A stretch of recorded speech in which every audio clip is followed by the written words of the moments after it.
ಭಾಳ ಸ್ಪಷ್ಟವಾಗಿ ಗಣಪತಿ ಹಬ್ಬ ಇರ್ಬೋದು ಅಥವಾ ಬೇರೆ ಯಾವುದೇ ಒಂದು ಧಾರ್ಮಿಕ ಕಾರ್ಯಕ್ರಮ ಅಥವಾ ಸಾರ್ವಜನಿಕ ಕಾರ್ಯಕ್ರಮ ಇರ್ಬೋದು, ಸುಪ್ರೀಂ ಕೋರ್ಟ್ ನಿರ್ದೇಶನ ಲೌಡ್ ಸ್ಪೀಕರ್ ಯೂಸ್ ಮಾಡೋದ್ರ ಸಂಬಂಧವಾಗಿ 10 ಗಂಟೆಗೆ ಮುಕ್ತಾಯ ಮಾಡಬೇಕು ಅನ್ನೋಂಥದ್ದಿದೆ.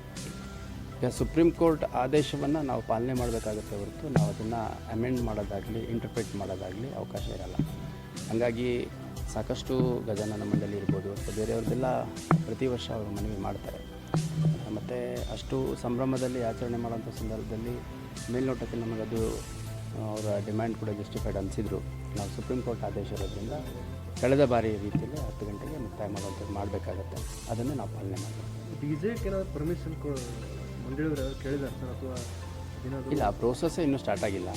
ಮೊನ್ನೆ ಅಷ್ಟೇ ನನಗೆ ಮಾಹಿತಿ ಬಂದದ್ದು ಕಾರ್ಪೊರೇಷನಲ್ಲಿ ಒಂದು ಸಭೆಯನ್ನು ಮಾಡಿದರು ಅಂತಂದು.